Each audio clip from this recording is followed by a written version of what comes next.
Algunos dicen que para que si este libro, esta información llegara a la mano de los inconversos, no lo entendieran, pero los creyentes tenemos la base, tenemos el fundamento bien puesto y podemos entender las cosas que dice el Apocalipsis.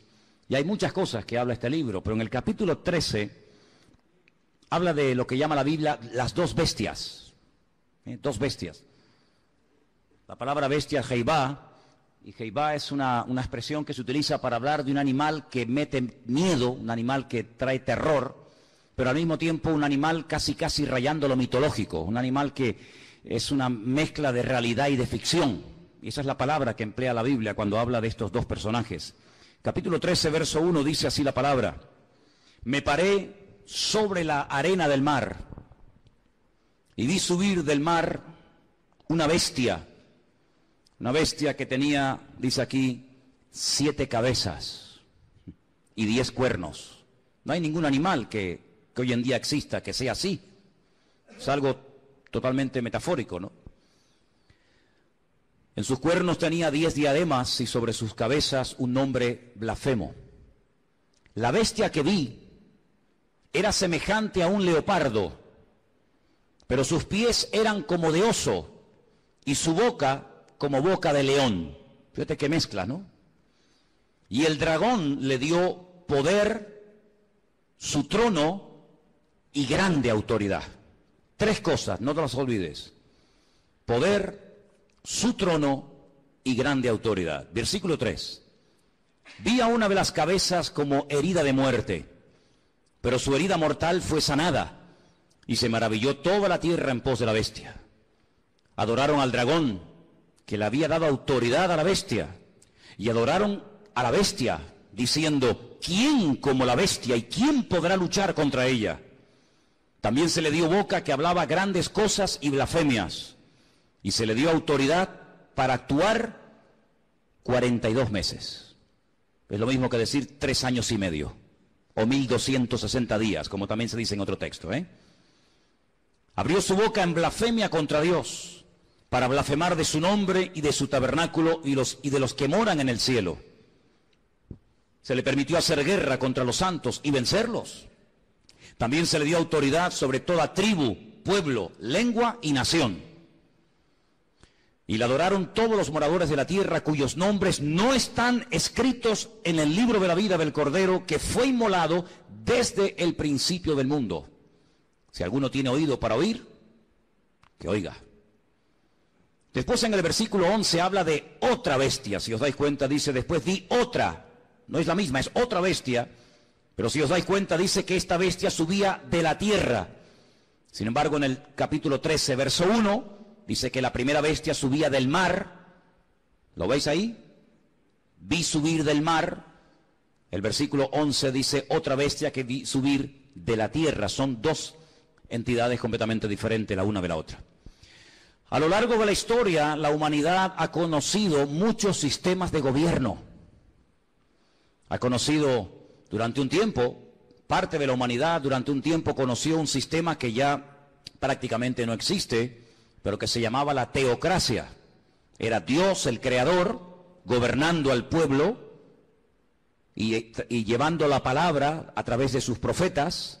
Y fue un periodo muy hermoso de la historia, donde Dios hacía las funciones de gobernante o de rey, su pueblo obedecía, y cuando Dios tenía que comunicarse o transmitir un mensaje al pueblo, como lo acabo de decir, lo transmitía a través de sus siervos los profetas. Después dice la Biblia que decidieron cambiar y dejar ese sistema, y entraron en un sistema llamado monarquía. Y el rey moría y su hijo ocupaba el lugar, y en fin, todos sabemos que es otro sistema de gobierno. El mundo ha conocido la monarquía, la teocracia, el comunismo, el capitalismo, la democracia, gobiernos de derechas, gobiernos de centro, gobiernos de izquierda, gobiernos comunistas, gobiernos socialistas. En fin, hay cantidad de formas de llevar a este mundo, pues, por distintos caminos. Pero la Biblia nos habla de un nuevo orden, de un nuevo gobierno, que en cierto sentido tendrá un poco de todo lo que les acabo de comentar. Tendrá un poco de monarquía, un poco de comunismo, un poco de democracia, un poco de capitalismo. Será como una especie de mezcla, pero también es un sistema completamente nuevo. El hombre nunca ha visto ese sistema de gobierno que en los últimos tiempos se levantará y se levantará del antiguo territorio que ocupó el Imperio Romano. Yo no sé cómo estáis de geografía y de historia, pero el antiguo Imperio Romano conquistó prácticamente todo el continente europeo, de punta a punta, todo el Magreb, todo lo que son las naciones del norte de África y parte de Oriente Medio, incluido Siria, Egipto, Palestina y otros países más. De ese antiguo territorio romano, un territorio enorme, la Biblia nos enseña que en los últimos tiempos se formará un nuevo orden mundial, se levantará un gobernante que no sabemos su nombre, pero sí tenemos muchísima información acerca de este personaje, que no es un personaje de la mitología, ni es una especie de engendro entre algo espiritual y algo físico, sino que será un hombre de carne y de hueso, con padre, con madre, con genealogía, con lugar de nacimiento, con pasaporte, etcétera, etcétera. Digo esto porque a veces Hollywood y algunas películas muestran al famoso anticristo como una especie de relación entre Satanás y una mujer, y nace ahí una cosa que no sabe si es un demonio o es un niño. Olvídense de eso. El anticristo, y dicho sea de paso, el único en la Biblia que llama a este personaje el anticristo es el apóstol Juan. Esa palabra no aparece en ninguna parte de la Biblia, sino solamente cuando Juan habla de este personaje. Anticristo, alguien que se opone a Cristo, alguien que ocupa el lugar de Cristo, porque el anticristo no será un ateo. Satanás no es tonto. Satanás sabe perfectamente que lo espiritual siempre al hombre le tira, por un camino o por otro. Luego el anticristo no será un ateo, sino será una persona que caerá en lo más bajo que puede caer un ser humano, y es en la egolatría. Es pretender recibir adoración como si fuera un dios. Esto no es nada nuevo. Ya en Egipto, en Roma y en otros imperios se ha visto como el hombre ha querido ser adorado. Y al faraón se le llamaba el hijo del dios Ra, el hijo del sol. Y en Roma sabemos que miles de personas fueron matados y fueron asesinados y fueron quemados porque querían recibir adoración y querían incluso que se les presentara sacrificios y flores y reconocimiento. Así que el anticristo será una persona que al principio, digamos que, entre comillas, respetará todos los cultos, todas las creencias, todas las religiones, todo vale, no pasa nada, pero vamos a ver cómo después la Biblia nos dice que pega un cambio, y vamos a ver cómo a lo espiritual le va a dar una importancia tremenda, porque el anticristo, que en el Antiguo Testamento se le llama God, G-O-G, cuando usted lee, por ejemplo, los libros del profeta Ezequiel, usted se va a dar cuenta de que al que llamamos nosotros el anticristo, en el Antiguo Testamento se le llama God. Fijaros qué cosa tan interesante. Satanás, que es un perfecto imitador de las cosas que Dios hace o que va a hacer, llama a este personaje en el Antiguo Testamento God, y es un nombre que la primera y la última letra de su nombre es la misma, es la G, la Gimel en hebreo. Y suma 3, 6, 3. Un múltiplo de 666, da 66 en total. Imitando a la profecía que Dios le dio al rey David. David es otro el único nombre en la Biblia que aparece con la misma letra al principio y al final. David empieza por D, termina por D. Lo que hace el anticristo es tratar de imitar a ese futuro rey, ¿verdad?, descendiente de la casa de David, y tratando de ungir, respaldar, apoyar y ayudar en todos los sentidos a este personaje político que tendrá un poder prácticamente ilimitado. Hace unos días,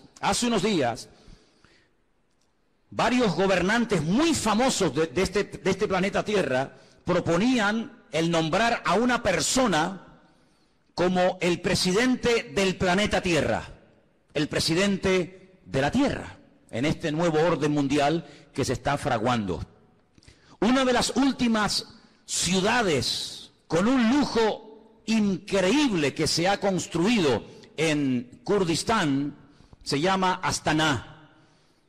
Lo habéis visto en algunos grupos ciclistas que llevan Astana, ¿verdad? Y tienen un grupo muy famoso de ciclistas. Astana fue fundada por los Illuminati y por las logias masónicas. Todos los edificios y todos los símbolos de la ciudad de Astana en el Kurdistán, todos tienen que ver con símbolos masónicos y de los Illuminati. No voy a entrar demasiado en esto, pero los Illuminati son personas que pueden ser políticos, pueden ser presidentes de país, de gobiernos, pueden ser deportistas, pueden ser artistas, etcétera, etcétera. Y hablemos claro, son personas adoradores del diablo. En Israel hay una cueva que se llama la famosa cueva de Sedequías.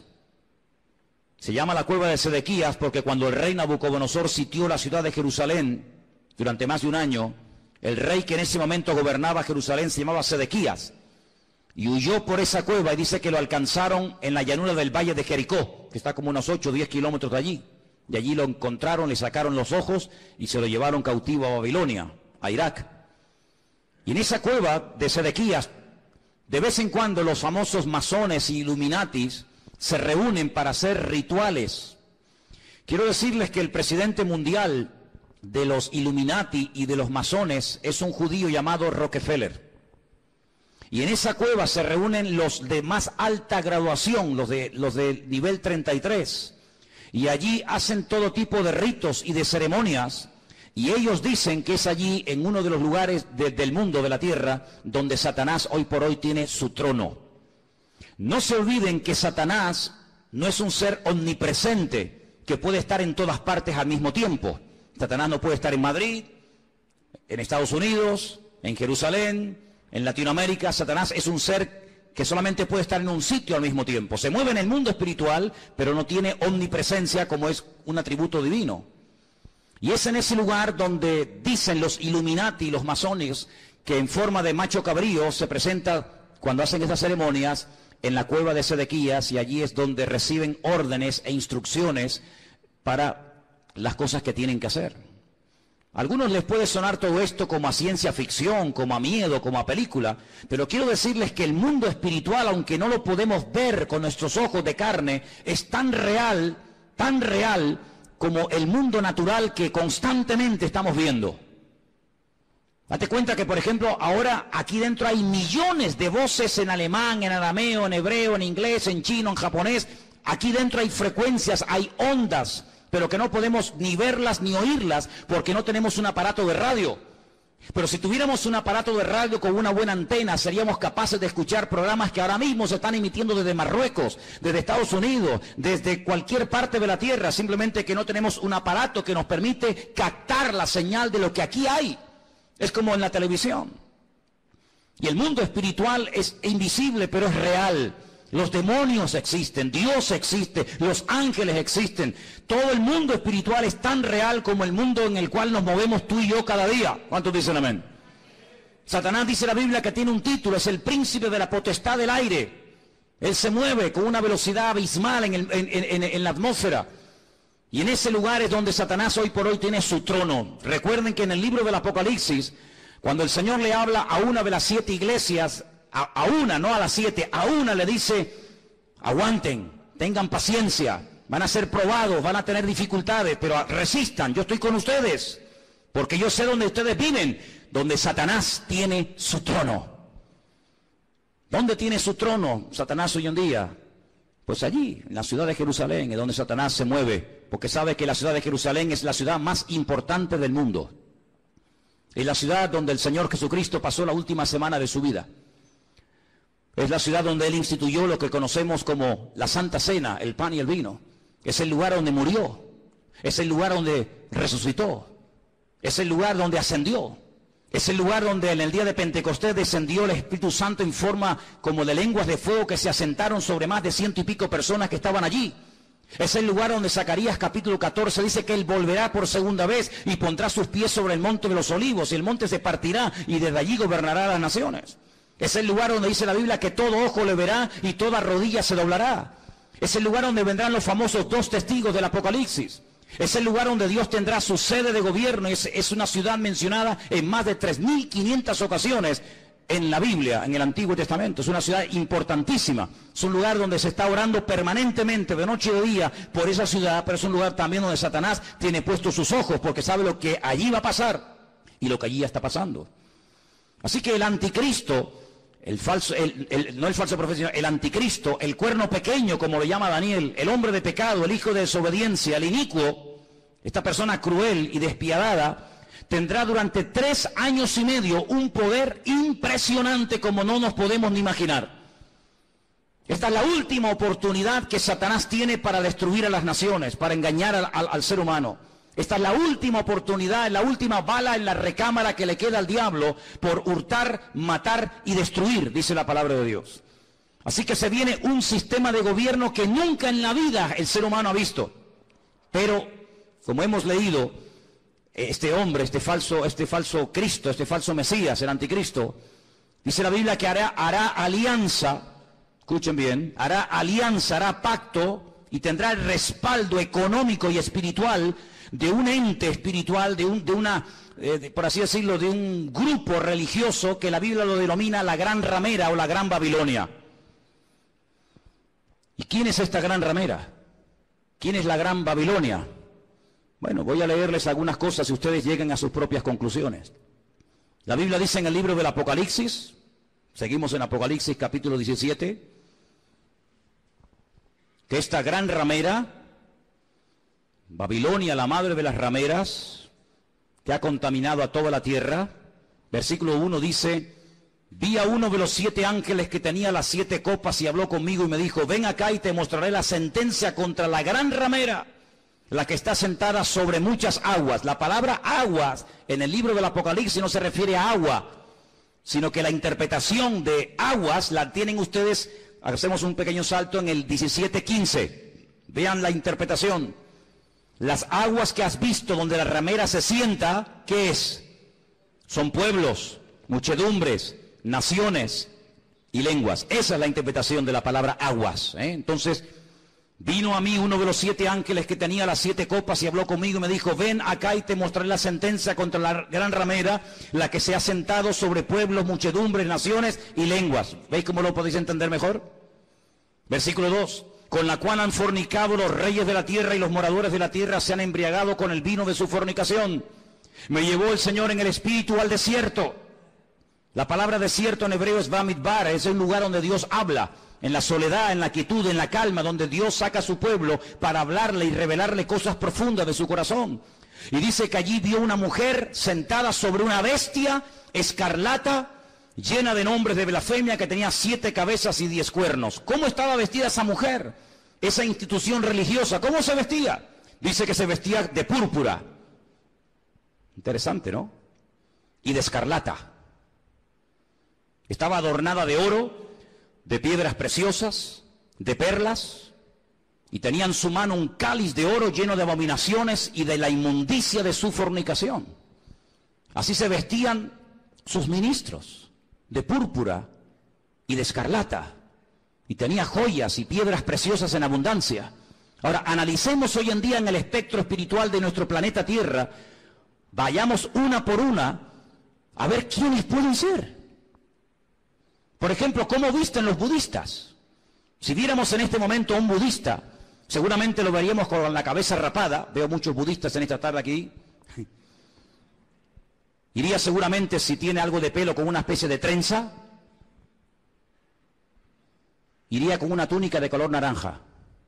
Ese es el color de los ministros budistas. No usan piedras preciosas, ni mucho menos. El mundo entero, las naciones de la tierra no han fornicado con el budismo. De hecho, en muchas naciones el budismo ni ha llegado, ni sabe la gente lo que es. Para muchos, Buda simplemente es una estatua de un señor con una panza muy gorda y nada más que eso. Como visten, por ejemplo, los musulmanes. No visten de púrpura ni de escarlata. No han gobernado sobre todas las naciones de la tierra, sobre muchas sí, pero no sobre todas las naciones de la tierra. No tienen su sede, como después vamos a ver, en una ciudad más adelante. ¿Cómo visten los testigos de Jehová, los mormones? ¿Qué institución? Y no hace falta que lo digan. Se viste de púrpura y de escarlata y tiene piedras preciosas y riqueza en abundancia.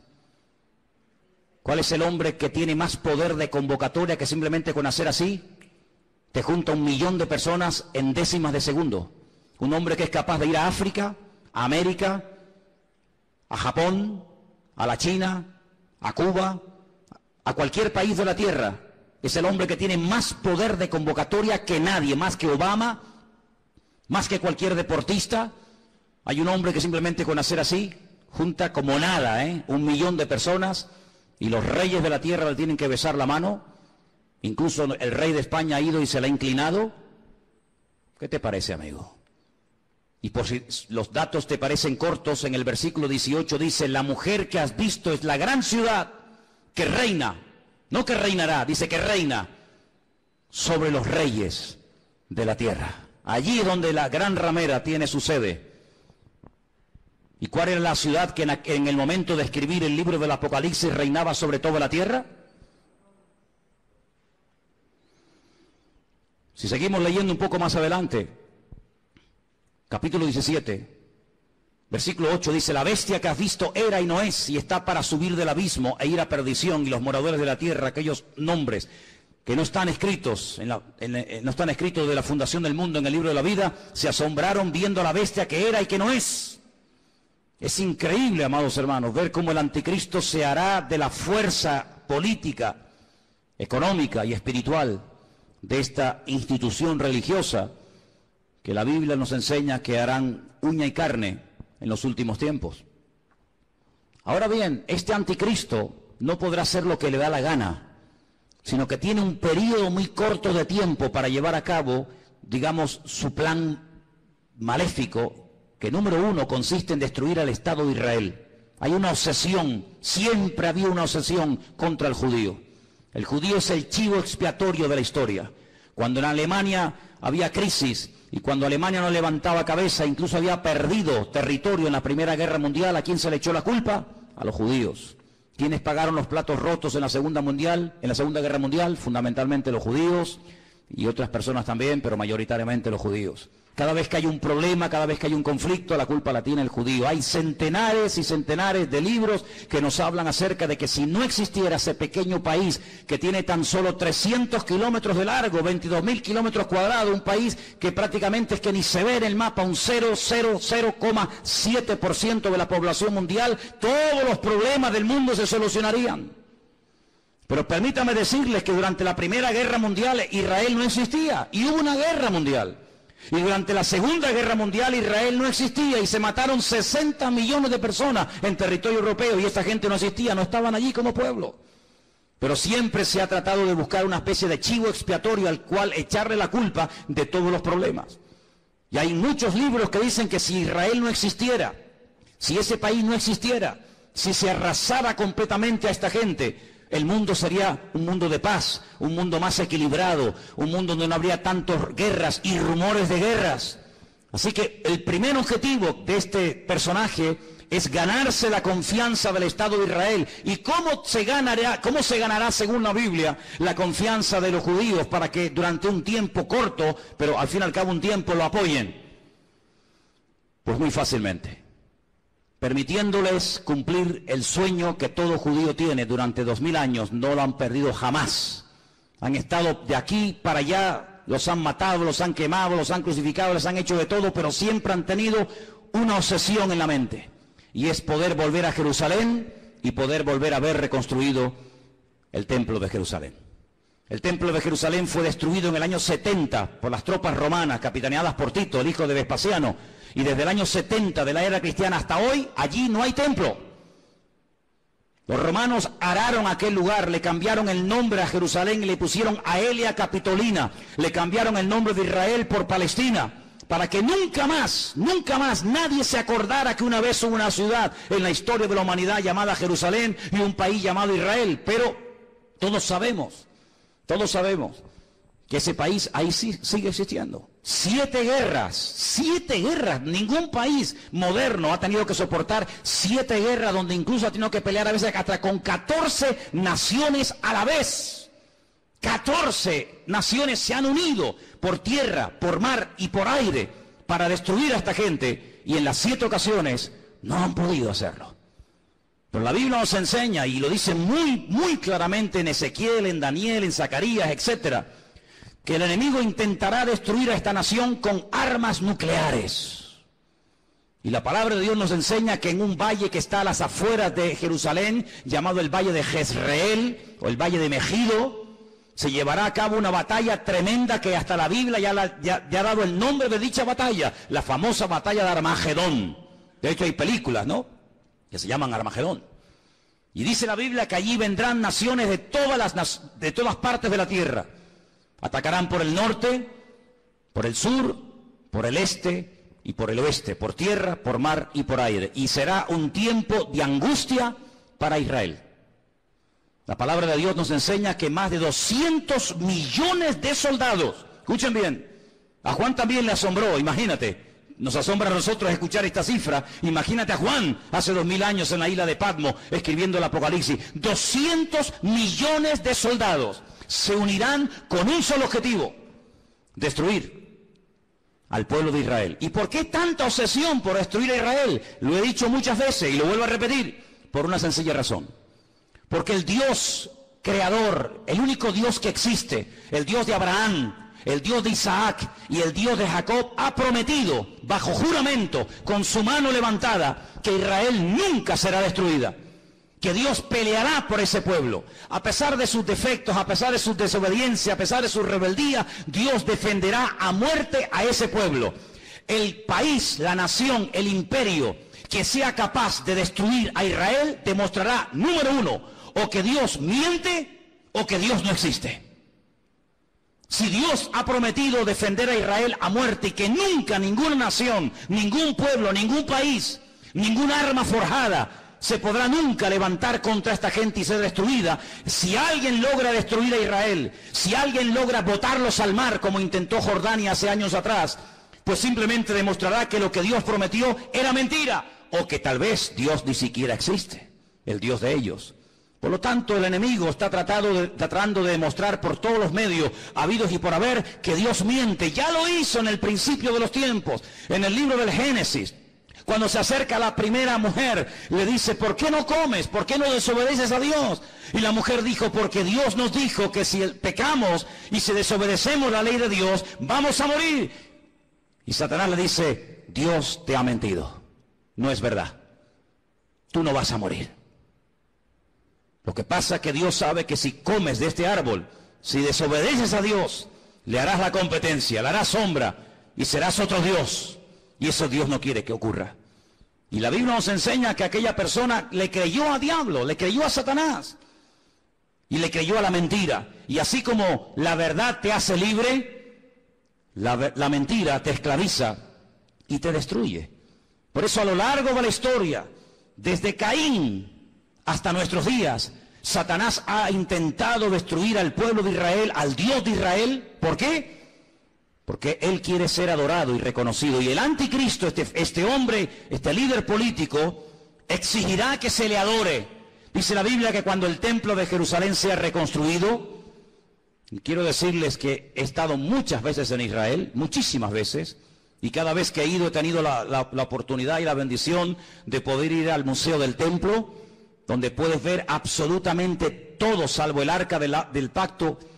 Ya está todo preparado, todo dispuesto, todo listo para que se reconstruya por tercera vez el famoso templo de Jerusalén, en el único lugar del mundo donde los judíos pueden construir un templo. Los judíos no son como los evangélicos que pueden construir iglesias en cualquier parte, o como los católicos que construyen catedrales en cualquier ciudad del mundo. El judío tiene la orden, la prohibición de no edificar ningún templo en ninguna parte de la tierra, salvo en el monte Moriah, donde miles de años atrás el patriarca Abraham subió a lo alto de esa montaña a sacrificar a su hijo. Y es en ese lugar donde Dios únicamente permite que se construya un templo, donde Él, dice la Biblia, que pondrá su gloria y su presencia para que todas las naciones de la tierra conozcan que Dios es uno, dice la palabra de Dios. ¿Por qué no lo hacen? Tienen poder para hacerlo.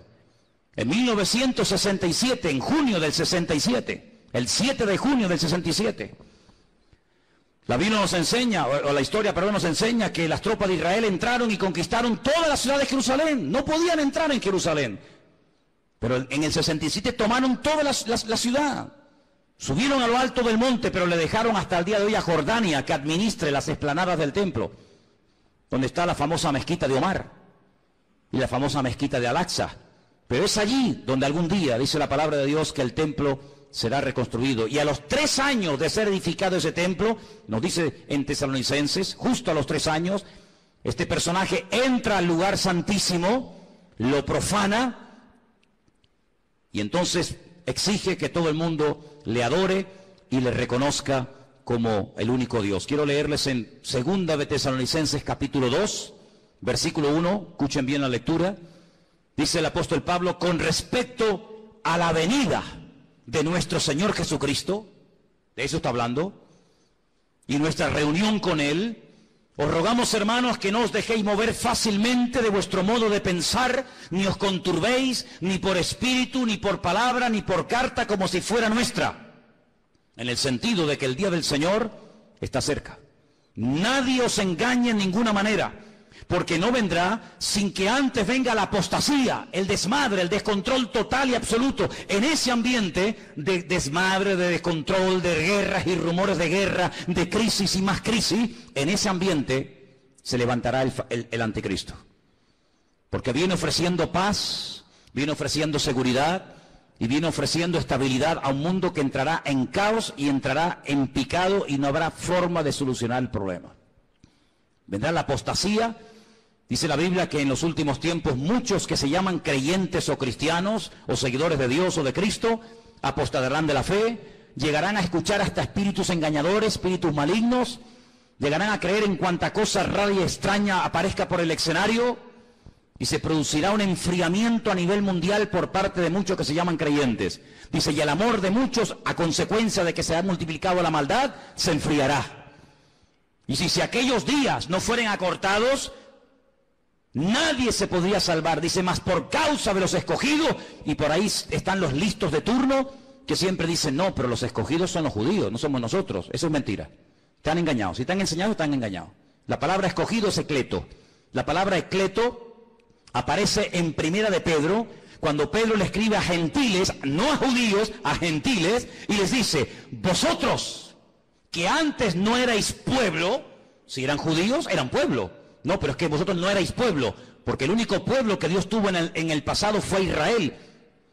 Vosotros que no erais pueblo, ahora sois pueblo de Dios. Real sacerdocio, amén. Nación santa, pueblo escogido por Dios, para que anunciéis las virtudes de aquel que os llamó de las tinieblas a su luz admirable. Es decir, la palabra que toma Pedro, que es ecleto, es exactamente la misma que aparece en Lucas 21 y en Mateo 24, cuando habla de escogidos. Dios tiene solo un pueblo, Dios no tiene dos pueblos, Dios tiene un solo pueblo. Y en ese pueblo forman parte todos aquellos hombres y mujeres que han aceptado a Cristo como su Señor y Salvador personal. Punto. ¿Cuántos dicen amén? Y dice que si no fueren acortados aquellos días, pero por causa de los escogidos tiene que acortarlo, nadie se podría salvar. Entonces dice que cuando venga la apostasía, muchos, no todos, muchos se apartarán. Y estamos viendo gente que antaño predicaba el Evangelio, ya ni lo predican, ni sirven al Señor, ni se congregan. Y no se asusten ni se sorprendan. Pedro dice, hermano, no os sorprendáis, como si alguna cosa extraña estuviera ocurriendo. Ya os hemos predicado, ya os hemos profetizado, ya les hemos escrito. Dice, y después de mi partida, yo procuraré que ustedes tengan memoria de esto, para que no se olviden, que muchos apostatarán de la fe, que muchos se apartarán, que muchos se olvidarán de Dios, incluso hasta lo van a renegar y lo van a rechazar. Dice que cuando venga, antes de que venga el Señor, tiene que venir la apostasía y se manifieste el hombre de pecado, el hijo de perdición. ¿Y qué hace este hombre? Versículo 4, se opone, se levanta contra todo lo que se llama Dios o es objeto de culto. No permite que haya todo tipo de religiones y todo tipo de creencias, sino que va a ser una persona que va a controlar el tema espiritual o religioso. Dice, y es de tal manera este personaje cruel, que dice que se sienta en el templo de Dios como Dios, haciéndose pasar por Dios. Y el único templo que Dios ha tenido y tendrá es el templo de Jerusalén. Por lo tanto, la Biblia nos habla clarísimamente acerca de que el templo de Jerusalén va a ser reconstruido otra vez. Sí, hermanos, otra vez va a ser reconstruido. Aunque nos parezca extraño, nos parezca imposible. También era imposible que hace 60 años esta gente tuviera un país llamado Israel, y es posible. Ahora vosotros sabéis lo que lo detiene, a este anticristo, a este personaje siniestro, macabro. Dice, vosotros sabéis lo que lo detiene, a fin de que a su debido tiempo se manifieste. Ya está en acción el misterio de la iniquidad, solo que hay quien al presente lo detiene hasta que él, no ella, él a su vez se ha quitado de en medio. Entonces se manifestará aquel inicuo. La palabra inicuo, pues es una palabra que significa un hombre cruel, sin principios, sin moral, un salvaje, despiadado, una bestia, hasta que ese inicuo sea matado con el espíritu de la boca del Señor y lo matará el resplandor de su venida. He hecho una lista de cómo, de todas las formas que la gente moría en los tiempos de la Biblia. Tengo una lista enorme. Hay gente que murió comida por perros, gente que murió comida por gusanos, gente que murió crucificada, gente que murió apedreada, gente que murió quemada, gente que murió a palos, gente que murió clavados con un asta, empalados. Hay un montón de tipos de muertes en la Biblia, pero nadie ha muerto como morirá el anticristo. Dice que lo matará el resplandor de la venida de nuestro Señor Jesucristo. Así como el resplandor de la gloria del Señor tiró al suelo al apóstol Pablo y se convirtió y sirvió al Señor con toda su alma y con todo su corazón hasta el último minuto de su vida, el anticristo morirá no de forma natural, sino morirá por el resplandor de la gloria y de la presencia del Señor. Y dice la Biblia hasta dónde va a ser enterrado. Por ejemplo, si quieren saberlo, en Ezequiel 39, del 11 al 14, lean en casa este texto, repito, Ezequiel 39, del 11 al 14, y dice que allí, en Israel, en un valle, Dios le tiene preparada sepultura al anticristo para que todos los que pasen por aquel lugar sepan que hasta aquí, amigo, hasta aquí te permitió el Señor llegar, y aquí tienes sepultura para que todo el mundo que pase sepan que hasta aquí llegó tu fuerza y llegó tu capacidad. ¿Qué te parece? Así que este personaje es un personaje político, que tendrá el apoyo de esta institución llamada, según la Biblia, la Gran Ramera o la Gran Babilonia, y durante 3 años y medio atormentará a las naciones, durante 3 años y medio tratará de llevar a las naciones al auténtico desastre y al auténtico caos, y hay muchos datos acerca de este personaje en la Biblia. Les voy a leer algunos, se van a quedar sorprendidos lo que la Biblia nos dice acerca de este hombre. Por ejemplo, en capítulo 7 de Daniel, miren lo que dice acerca de este personaje, Daniel 7. Los 10 cuernos significan que aquel reino se levantarán 10 reyes, después se levantará otro, el cual dice será diferente, totalmente diferente. Hablará palabras contra el Altísimo, fíjate, está obsesionado con Dios. Hablará palabras contra el Altísimo, contra los santos del Altísimo y los quebrantará. Pensará, fíjate qué cosa, pensará en cambiar los tiempos y la ley. Hacer un calendario nuevo, leyes nuevas. Qué curioso que la semana pasada, a punto de que se firme este nuevo tratado de libre comercio, donde desaparecerán los aranceles y los impuestos que hay que pagar en la aduana, y podrán viajar las mercancías desde China a Estados Unidos, de Estados Unidos a Europa, de Europa a Oriente Medio, etcétera. Alguien dijo que ante estos cambios globales, mundiales, que están a punto de suceder en poco tiempo, donde se ha vuelto a reunir el famoso Club Bilderberg y muchos políticos han ido a Roma a hablar con el Papa, y donde el G7 se ha reunido otra vez como casi clandestinamente, porque están a punto de producirse y de firmarse acuerdos que van a cambiar el mundo en cuestión de días. Qué interesante que todo esto está ocurriendo aquí, en nuestras narices. Pero es interesante notar que en esa reunión alguien se levantó y dijo, y esto ha salido publicado en la prensa, que lo que hace falta es establecer un nuevo sistema también de justicia. Es decir, la justicia, las leyes, los abogados, los magistrados que tenemos en este momento no sirven, no pueden llegar a tener el control de la justicia que hace falta para estos cambios que se vienen. Hace falta otro tipo de jueces, otro tipo de abogados, otro tipo de fiscales. Qué curioso, cambiar las leyes. Una de las instituciones que el anticristo quiere cambiar es la justicia, y quiere hacerlo lo más injusta posible. Parece una paradoja, ¿no? La justicia que sea injusta. La ley del embudo, donde el que tiene cada vez tendrá más, y donde el que no tiene cada vez tendrá menos. Querrá cambiar la justicia, la política, el orden social. Dice la Biblia que una de las cosas que harán los que tienen poder para dictar leyes es presentar leyes terribles como si fueran buenísimas. Y leyes que han sido buenísimas, que han preservado a las naciones de la destrucción, leyes con un principio moral, leyes con un principio de perdón, de misericordia, desaparecerán y a lo malo lo presentarán como bueno y a lo bueno como malo. El jefe de todos los masones de Europa, Jacques Chirac, expresidente de la República de Francia, padre de la Constitución Europea, incluso ha llegado a proponer que en un ambiente de libertad, de igualdad, el ser humano puede llegar a casarse con un animal y hacer una ceremonia oficial donde si te enamoras de tu vaca o de tu perro te puedes casar con él. O si tu perro se enamora de ti, no sé si le dirás sí o no. Y eso es lo que él ha llegado a proponer. Que todos los seres humanos sean equiparados al nivel de las bestias. Y donde un animal puede casarse con un hombre con un animal. Y cosas terribles. En la Biblia nos habla como de engendros. Donde se mezcla la biotecnología, donde se mezcla lo físico, lo espiritual. Y verás cosas que te he puesto que es un robot, un ser humano. Hay personas que ya están siendo operadas y se córtame las piernas y los brazos.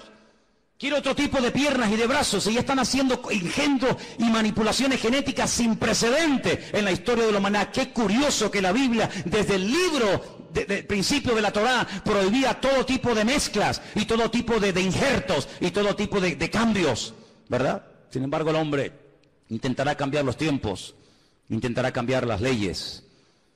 Serán entregados en sus manos por tiempos y la mitad de un tiempo. Es lo mismo, 3 años y medio. 42 meses. Pero se levantará el juez con mayúscula, le quitará el dominio, será destruido y arruinado, y el reino y el dominio y la majestad y los reinos bajo el cielo serán entregados al pueblo de los santos, cuyo reino es reino eterno, y todos los dominios le servirán y le obedecerán al Rey de Reyes y al Señor de los Señores. ¿Cuántos dicen amén? Capítulo 8 nos da más datos sobre este hombre. Dice: y en cuanto al cuerno que fue quebrado, se levantaron otros 4 en su lugar. Significa que 4 reinos se levantarán de esa nación, aunque no con la fuerza de él. Estos 10 cuernos, constantemente, en esta tarde habéis oído 10 cuernos, 10 cuernos. Son 10 naciones que se van a unir en los últimos tiempos para pelear.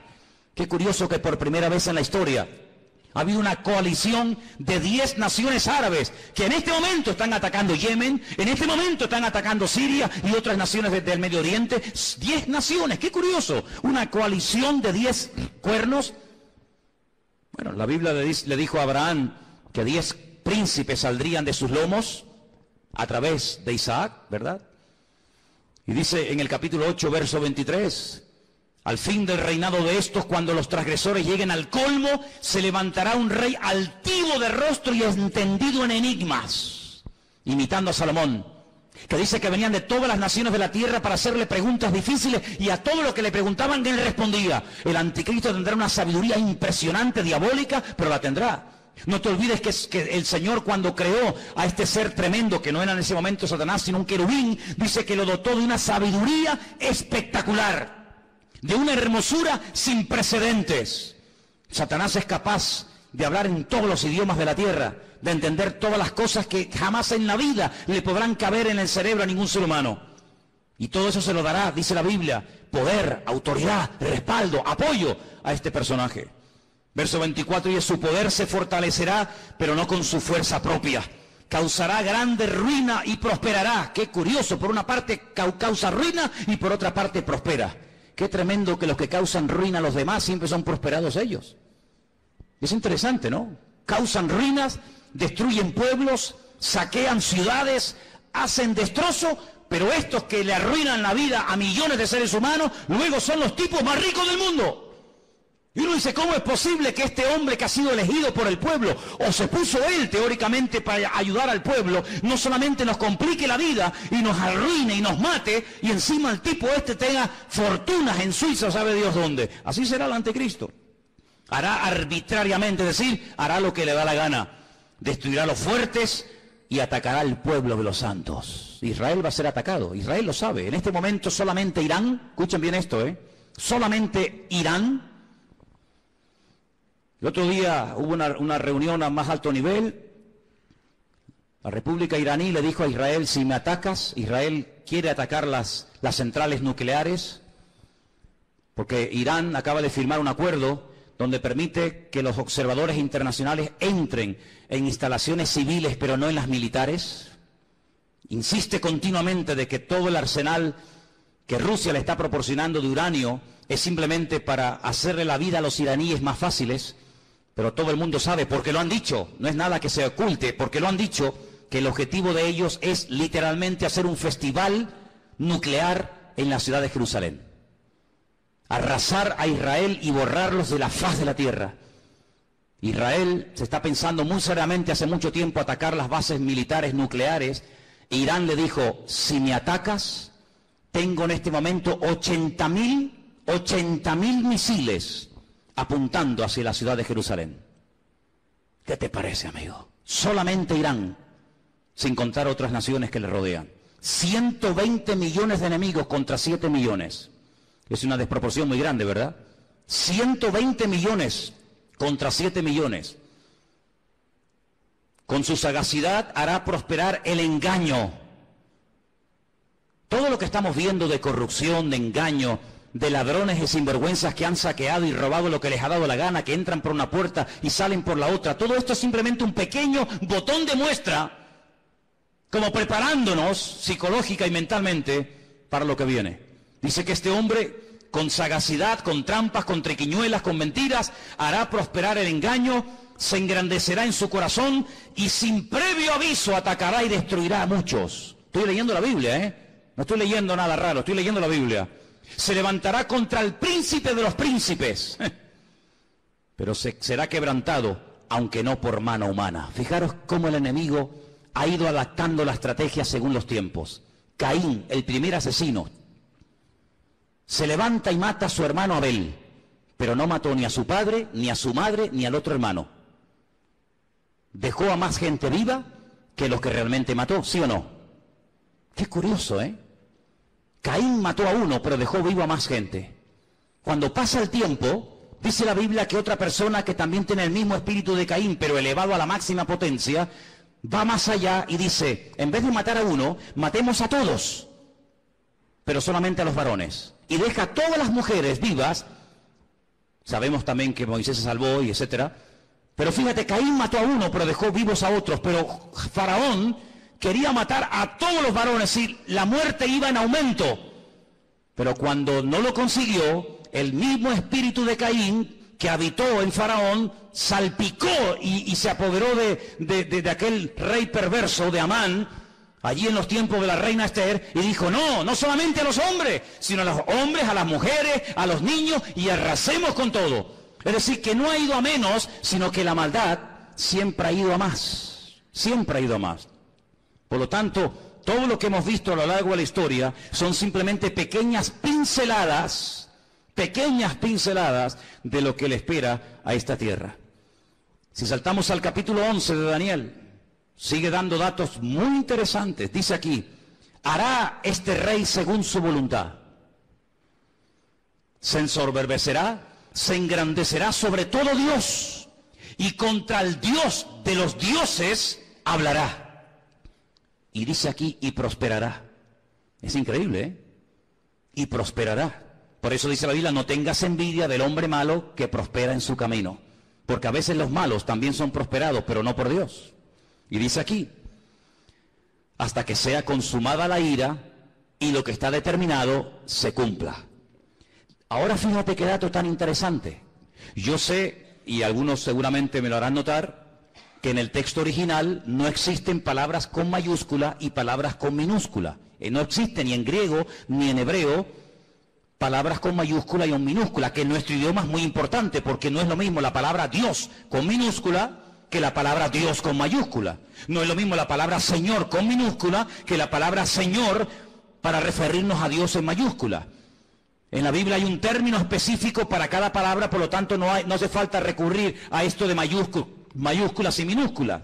Pero en nuestra Biblia dice en mayúscula, del Dios de sus padres. Luego sus padres eran creyentes. Los padres del anticristo eran creyentes del verdadero Dios. Porque dice, del Dios, repito, con mayúscula de sus padres, no hará caso. Fue criado en una educación, digamos, religiosa, correcta, con el Dios verdadero, lo mamó en la casa con sus padres, pero dice, no hará caso de ese Dios, de esa enseñanza, y dice algo interesante que puede tener varias interpretaciones. Ni del amor de las mujeres hará caso. ¿Quiere decir que será un homosexual? ¿Que no se casará?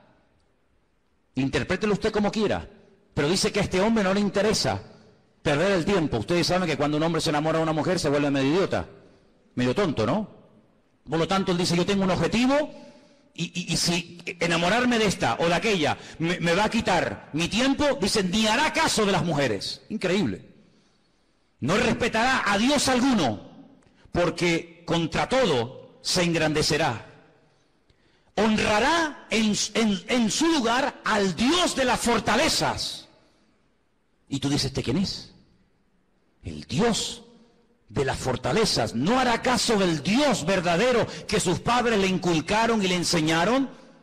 Dejará ese Dios verdadero y comenzará a adorar, dice aquí, al Dios de las fortalezas. Ahora, el libro de Daniel es el único libro de la Biblia que está escrito en dos idiomas diferentes.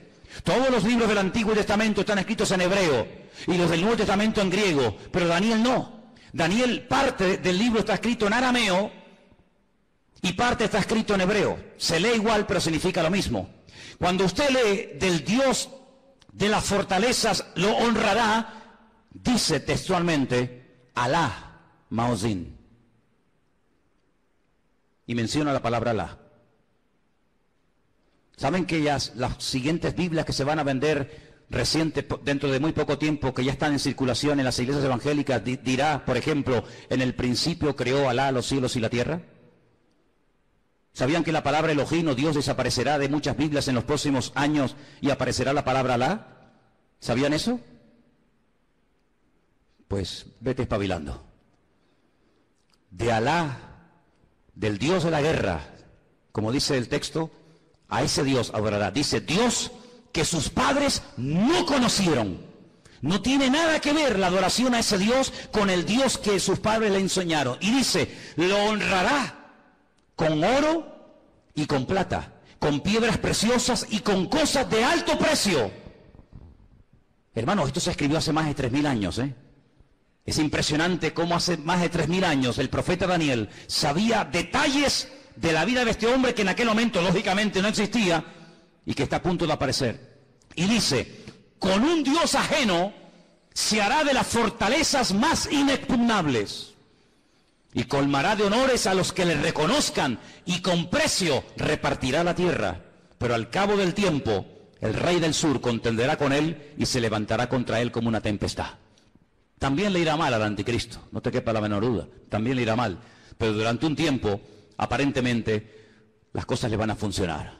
Ante este panorama de este nuevo orden mundial, ante este panorama donde ya el famoso chic que habéis oído y que sabéis que está por ahí por el mundo dando vueltas, donde el dinero en muchas naciones ya ha desaparecido, no es que va a desaparecer, ya ha desaparecido. En Suecia usted va con dinero y no lo puede usar, ya no se usa dinero para pagar nada en Suecia, todo es con otro sistema. Pues dice la palabra de Dios que en los últimos tiempos se va a implantar a nivel mundial un nuevo sistema comercial, donde ya no hará falta llevar dinero. Lo puede perder, se puede olvidar de él, se deteriora, se gasta, se pierde, te lo pueden robar. Sino dice la Biblia que se va a implementar un sistema que en sí es un sistema buenísimo, pero hay que ver lo que viene detrás. Y es un sistema donde dice la Biblia que nadie podrá llegar ni a comprar nada, ni a vender absolutamente nada, ni un litro de leche, hermano, ni una barra de pan en la panadería, ni nada de gasolina para el coche. Nadie podrá, bajo ningún concepto, comprar ni vender, a menos que lleve implantado en su cuerpo un microchip, como el que llevan los perros, hace muchos años, donde simplemente con un aparatito cualquier veterinario del mundo sabe cómo se llama ese perro, dónde vive, si está vacunado, si no está vacunado, cómo se llama el dueño, dónde vive y qué hace y qué no hace. Es un pequeño microchip alimentado con una pequeña pila de litio implantado en la piel, de tal manera que usted en cualquier momento puede llegar a una ferretería, a una carpintería, a una farmacia, a donde quiera, simplemente usted pasando su mano, automáticamente le descuentan de su cuenta bancaria lo que supuestamente usted puede tener. Así no tiene problema de que nadie le robe, de que nadie le quite nada. Y usted dirá, pero eso es una locura. No es ninguna locura. Muchísimos soldados del ejército norteamericano, muchísimos multimillonarios ya le están poniendo a sus hijos este especie de microchip. ¿Por qué? Porque tiene muchas ventajas, aparentemente. Y es que usted está localizado 24 horas del día, aunque esté metido en un submarino bajo tierra o bajo el mar. Usted está localizado permanentemente, porque los satélites captan esa señal, captan esa radiofrecuencia en cualquier lugar donde usted se encuentre. ¿Cómo podía saber Juan, un pescador de Galilea, hace 2000 años atrás, en un pequeño país llamado Israel, que algún día en el mundo, en el planeta Tierra, habría un sistema tan sofisticado, donde la gente ya no usaría dinero para comprar, ni para vender, ni para viajar, sino que simplemente llevando ahí una especie de chique en la mano, pasándolo por una especie de escáner o de máquina, la gente podía llevar una vida normal? ¿Cómo podía ese hombre saber eso hace 2000 años? No lo sabía. Dios se lo dijo. Y Dios se lo reveló. Porque aquí el que controla el pasado, el presente y el futuro es nuestro Dios. Y el Apocalipsis está escrito en pasado. Porque esa es una de las características del tema profético en la Biblia. Que el futuro se cuenta en pasado. Y por eso dice la Escritura que para conocer el futuro hay que conocer el pasado. Porque el que no conoce lo que Dios ha hecho no sabrá nunca lo que Dios hará en el futuro. ¿Qué podemos hacer los que nos llamamos cristianos o queremos ir en serio con el Señor ante este panorama? Bueno, es interesante notar que una de las profecías que se tenía que cumplir en los últimos tiempos es que el río Éufrates, saben que Irak está bañada por dos grandes ríos, el Éufrates y el Tigris. Es una de las zonas donde estaba el famoso Jardín del Edén. Llegaría un momento que se tendría que secar para que tropas del norte, dirigidas por Rusia, vinieran en dirección a la tierra gloriosa, entrando por los famosos altos del Golán, en el norte de Israel. Bueno, pues Siria construyó hace ya muchos años una presa que deja totalmente seco el río Éufrates, así, en cuestión de minutos. Eso está profetizado también en el libro del Apocalipsis. La palabra del Señor nos enseña que los tiempos se acortan, y dice Mateo capítulo 24 lo que tenemos que hacer en estos tiempos los creyentes, y te lo leo. Mateo 24, del 37 en adelante, presta atención a lo que dice la palabra. Dice así: como en los días de Noé, así será la venida del Hijo del Hombre. Como en los días de Noé. ¿Cómo eran los días de Noé? ¿Cómo era su generación, sus vecinos, sus amigos? ¿Cómo vivía la gente en aquellos tiempos? Dice la Biblia que había violencia y agresividad por todas partes. No piensen ustedes que se vive tan tranquilo en todas partes de la tierra como de momento vivimos aquí. Muchos de los que están aquí pueden dar testimonio de que naciones hermosas y tremendamente ricas, es muy difícil hoy por hoy vivir en ellas debido al alto índice de muerte, de destrucción que hay. La gente tiene miedo a salir a las calles. Dice la Biblia que llegará el momento en el que la gente más pacífica, aquella chica que cuando caminaba dice que ni siquiera se atrevía a poner el pie en tierra, de lo delicado y de dulce que era, ten cuidado porque se te puede llegar a convertir en tu peor enemigo. Donde los padres serán capaces de entregar a sus hijos, donde los hijos serán capaces de traicionar y de vender a sus padres, etcétera, etcétera. Como los días de Noé, violencia, agresividad, perversión, algo impresionante. Si nos metiéramos a dar datos de la cantidad de perversión que hay con niños, con jovencitas en muchas partes del mundo y muchas muy cerca de aquí, nos quedaríamos realmente sorprendidos de ver cómo hemos superado con creces a las famosas ciudades de Sodoma y Gomorra. La perversión ha llegado a unos niveles indescriptibles. Sigo leyendo en el versículo 38. Porque como en los días antes, días hermano, no años, días antes del diluvio, ¿qué hacían? Comían, bebían, se casaban, se daban en casamiento hasta el día en que no entró en el arca. ¿Cómo es posible que está a punto de venir un diluvio, que vamos a morir todos como ratas, que no hay escapatoria? y te estés casando. ¿Pero casando para qué? Si mañana vamos a morir todos. Y haciendo negocios a largo plazo, y haciendo inversiones, y comprando, y vendiendo, y comiendo, y bebiendo, cuando te quedan 20 horas de vida. Oye, si tú supieras, dime la verdad, hermano y hermana, si tú supieras con toda seguridad que te queda una hora de vida, ¿qué harías? Dime qué harías. ¿Llamarías ahora a tu hijo, a tu hija? ¿Harías algo? No, todavía queda mucho tiempo, sí.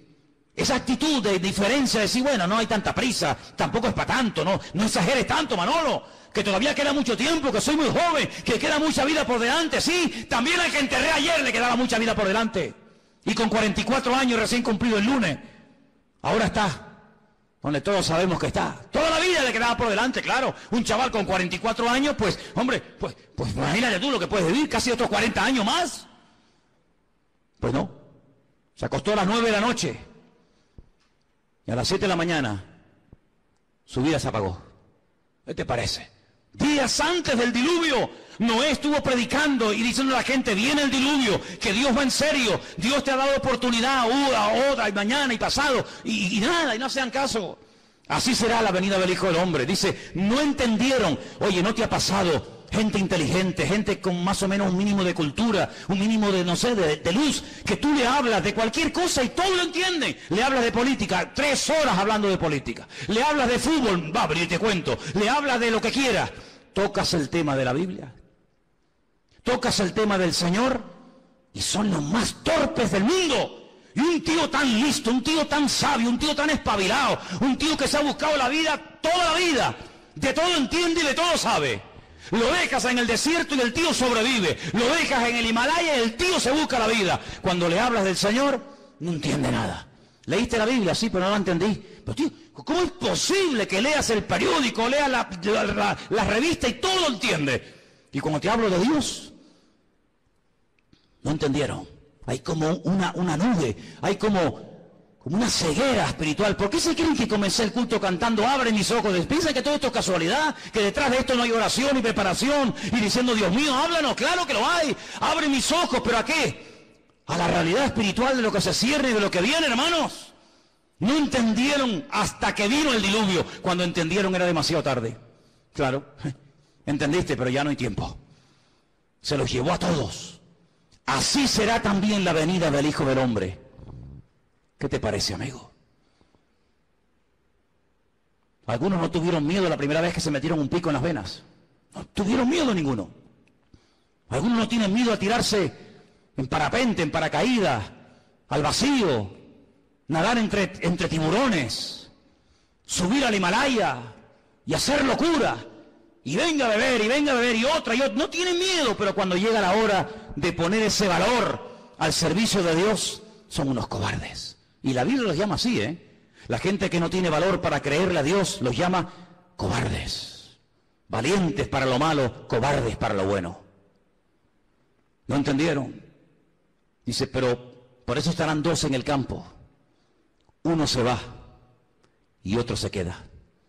2 mujeres estarán moliendo en un molino, la una será tomada y la otra será dejada. Y ahora viene la palabra, escúchala, velad, velad, porque no sabéis a qué hora.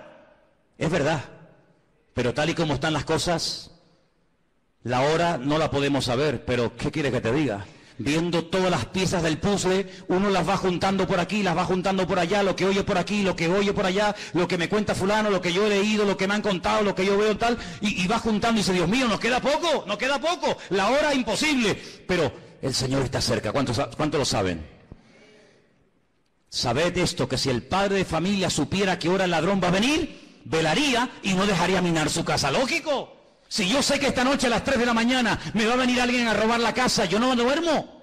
Yo no lo voy a recibir con una Biblia, Yo me hago de un palo o de un hacha, lo que haga falta, que venga a las 3 de la mañana, que venga. Te voy a dar la del pulpo, te voy a dar. Pero si yo no sé que viene a las 3, yo me voy a dormir, me levanto mañana y cuando me levanto digo, ¡ay va! ¡Que me han robado! Que me han quitado esto, que me han quitado lo otro. Pero dice la Biblia, cuando tú sabes que el Señor viene pronto, tú no estás distraído, tú no estás atontado, tú no estás agobiado. ¿Qué es lo que hace el diablo? A uno los revienta a trabajar, como a los judíos en Egipto. Que trabajen como mulas. Así no piensan, así van a llegar a la noche a la cama rendidos. Pero el diablo también a otro le dice, no trabajes tanto. ¿Para qué trabajar tanto? Y los tiene todo el día ociosos, sin pegar palo al agua, y entran en depresiones. Se aburren, comienzan a tontear con esta, a tontear con el otro, mensajitos a este, mensajitos al otro. Entonces los dos extremos, o te revienta a trabajar para que no tengas tiempo ni para orar, ni para leer la Biblia, ni para congregar, no, estoy muy cansado, no puedo, no es que no tengo tiempo. O te lleva al otro extremo y dice, no pegues un palo al agua, no seas tonto. Y estás todo el día buscando un juguetito en lo que entretenerte. ¿Qué te parece? El diablo no es tonto, ¿eh? El diablo no es tonto. Saber esto, que si el Padre supiese a qué hora habría de venir, velaría y no dejaría mirar su casa. Por lo tanto, tenéis que estar preparados, porque el Hijo del Hombre vendrá a la hora que no penséis. ¿Cuántos dicen amén? Os voy a dar una cita para que la leáis tranquilamente en casa. Se titula El Anticristo. Está en Primera de Juan 2, del 18 al 24. El Anticristo. Una de las características de este hombre, ¿cuál será? Ahí está. Primera de Juan 2, del 18 al 24. Algunos dirán, bueno, pero cuando, hermano, las cosas se pongan feas, difíciles, cuando empiece a ocurrir todo esto, los creyentes no vamos a estar, ¿no?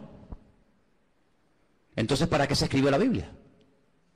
Si no vamos a estar, ¿para qué se escribió? Tanta tinta, tanto libro, tanta literatura, tanta advertencia, tanta profecía, tanto mensaje. Si al final no vamos a estar, está perdiendo el tiempo. Es que se escribió tanto para que el pueblo de Dios no fuera sorprendido. Alguien dijo hace 150 años, escucha bien esto, hace 150 años, alguien dijo, tranquilos hermanos, cuando empiecen las persecuciones, cuando empiecen las matanzas, cuando empiece el mundo a ponerse difícil y duro, el Señor arrebatará su iglesia y aquí no estaremos ninguno. Esto lo dijeron hace 150 años. Es decir, durante 2000 años los creyentes se han estado preparando para servir al Señor a las duras y a las maduras, con persecución o con aplausos.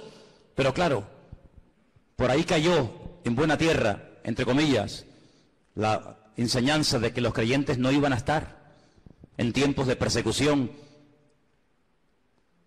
Sin embargo, nuestros hermanos de Irak, de Siria, de Corea del Norte y de tantas y tantas naciones que están muriendo quemados, vivos, apaleados, crucificados, degollados como si fueran animales, ¿son ellos creyentes o no? ¿Estarán ellos en pecado y por eso Dios les paga así? Cuando dice la palabra de Dios que los mártires nos tienen que dar ejemplo a todos y a cada uno de nosotros. Por lo tanto, velemos y oremos, porque las cosas no van a ir a mejor. Todo esto de pactos, que si Podemos, que si el PP, que si... Hay algunos que son tan ingenuos, tan tontos, que creen que todo se va a solucionar a base de habla, que te habla y promete y te doy, y tú aquí y tú allá. El Señor dice, la maldad se multiplicará y les sorprenderá a todos, me da igual del signo que sean, como los dolores a la mujer que está a punto de dar a luz, dice, y no escaparán, sino que vendrá sobre ellos la destrucción repentina. Nosotros no tenemos la confianza puesta en el PP, yo por lo menos no, a lo mejor alguno aquí sí. Yo no confío ni en el PP, ni en el PSOE, ni en Ciudadanos, ni en el otro, ni el Melena, yo no confío en ninguno de ellos. Porque todos son hijos del diablo. ¿O no? ¿O no? Porque estás conmigo o estás contra mí. ¿Cómo voy a poner yo mi confianza en el hombre? Maldito el hombre que confía en el hombre. Nosotros ponemos nuestra confianza en el Señor, Dios Todopoderoso. Él no nos va a fallar. Estemos en el diluvio, estemos en la tormenta, estemos en la cárcel o estemos fuera, yo estaré contigo todos los días hasta el fin del mundo y nadie te podrá hacer frente en todos los días de tu vida. Eso es lo que nos dice el Señor y a eso tenemos que agarrarnos ahora más que nunca. Por eso llevo años diciendo cada semana, oh hermanos oremos, hermanos busquemos del Señor, métanse en la palabra, dejen de perder tiempo en tontería, no hagan planes que tú no... hablando de planes, ¿cuántos de los que están aquí tienen planes y meten al Señor en sus planes? Es que lo tenía aquí apuntado y no me puedo ir sin decirlo. ¿Incluyes a Dios en tus planes? A ver, ¿sí o no? Pues lo estás haciendo fatal. Fatal.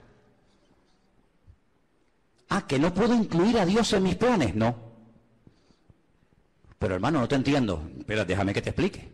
Pues si no te vas a quedar así. Tú no tienes que incluir a Dios en tus planes. Tú tienes que meterte en los planes de Dios. ¿Ves la diferencia?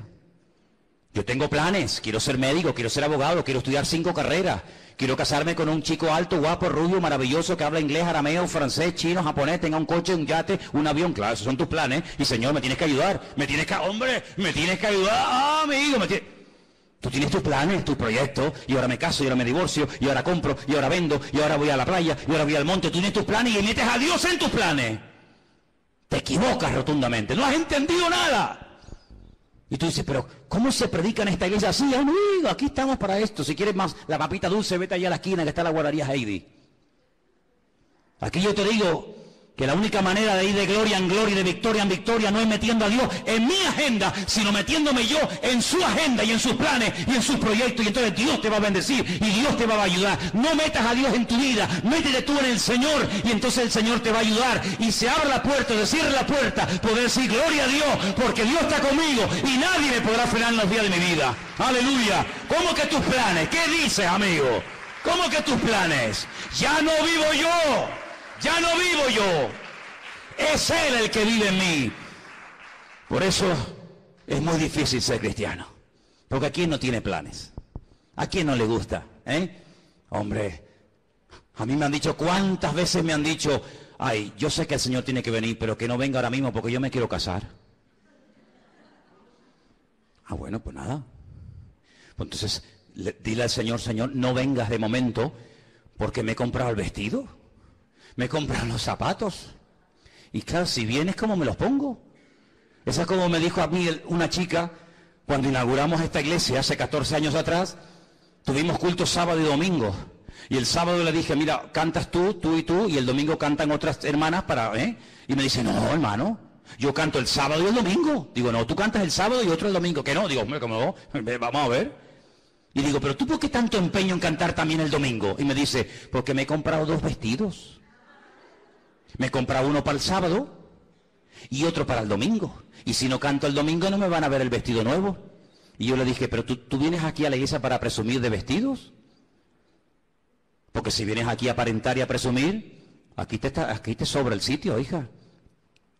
Así que ahora no vas a cantar ni el sábado ni el domingo. Mira lo que te digo. Pues aquí no venimos a verte a ti.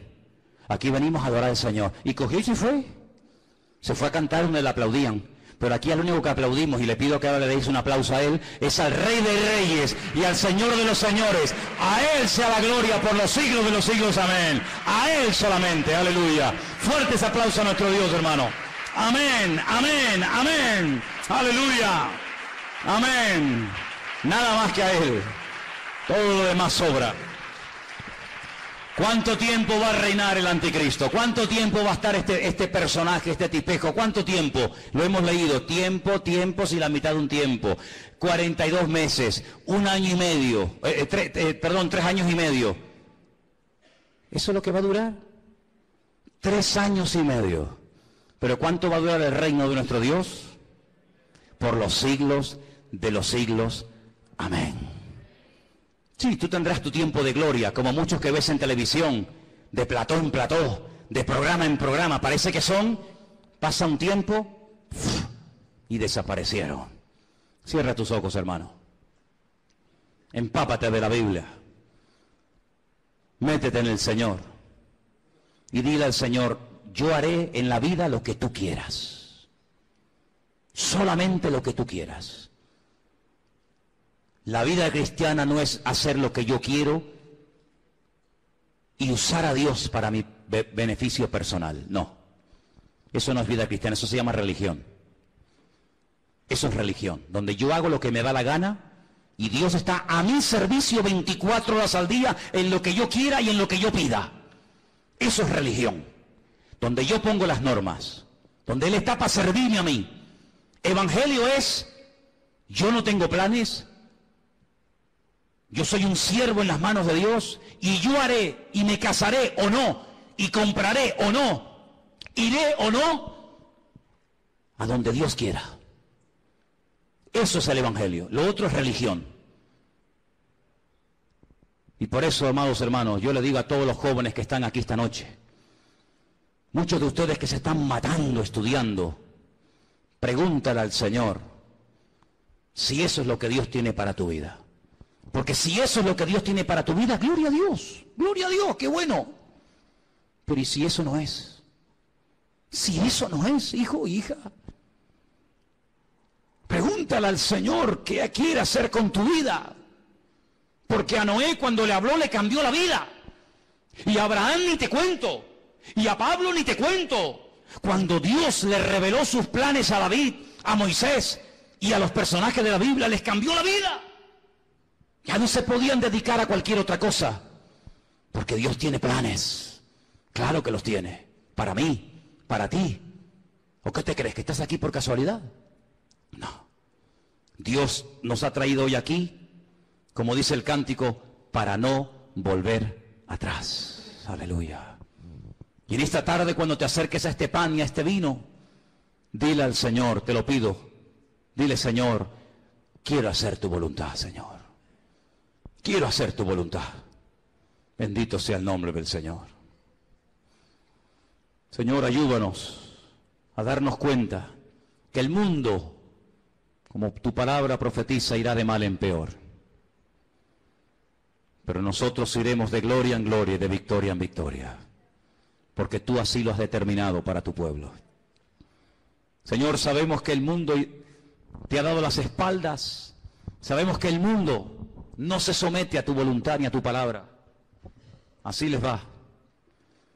Pero pedimos, Señor, que a nosotros, tus hijos, este rebaño pequeño, nos des la bendición de servirte y de estar preparados para lo que le viene a este mundo encima. Este mundo va a ser sacudido, todas las naciones de la tierra van a ser zarandeadas como el trigo. Pero te pedimos, Señor, que tú nos protejas y nos libres del maligno. Y podamos con tu ayuda y con tu bendición mantenernos firmes